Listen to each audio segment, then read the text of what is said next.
Motorway बंद हो गया सी कि चलो जी शरकपुर रोड ते पा दें 40 मोड़ जड़ा वाला उन्हें तो अजे 2-3 किलोमीटर सफर तय किया है। थोड़ा जहा रोड टुटिया सी समोग माड़ी जी गड्डी मठी हुई थी 8-9 बंदे गन्ना लैके आ गए।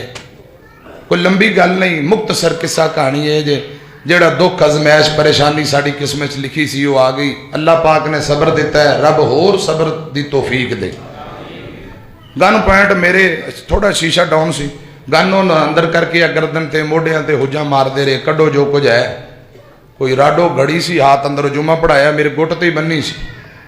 कोई अंगूठियां 2-4 अल फजर एक घड़ी वो भी किसी तोहफा दी।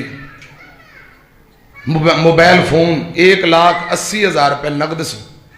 बदतमीजी की जाते टोपी ते वास्कट भी ले गए। मैं क्या अल्लाह को डर जाओ ए टोपी वास्कट का क्या करना दे दो। खैर वो वास्कट टोपी उन्हें दोबारा सुट दी। मोबाइल चार्जर लुपियां कोई चीज नहीं छोड़ी। गड्डी की सफाई कर ली गायब हो गए। पैदल ही सन उस आबादी चो निकले। केस FIR हो गई है 2081 अजे कुछ भी नहीं।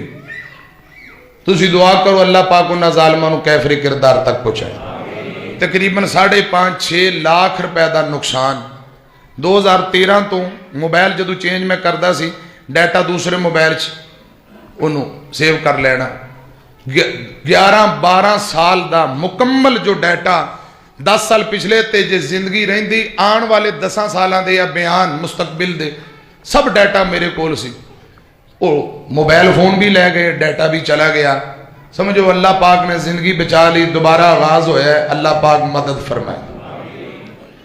एक मेरे नाल दोस्त जुमा पढ़ता रियाज बदर उन्हें जल्दी नाल अच्छा किया पिछे बैठा सी सीट थले मोबाइल सुट दिता। उनका मोबाइल फोन बच गया।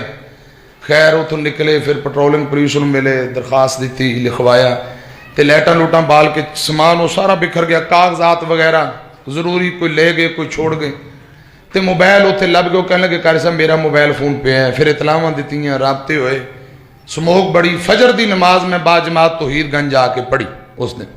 फिर 2 दिन मैं इत्थे ही ठहरिया रहा। कोशिश जारी है। दोस्त उतों के जड़ा वाले तो तसली बड़ी दे रहे हैं फड़े जाएंगे जी इंशाअल्लाह फड़े जाएंगे। चलो इत्थे ने फड़े जाएंगे अगे फड़े जाएंगे कितने तो फड़े जाएंगे।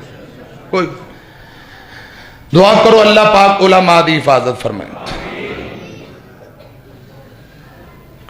अल्लाह पाक ने मैंने सबर दिता है और मैं सबर अल्लाह पाक की रजा ते राजी हाँ।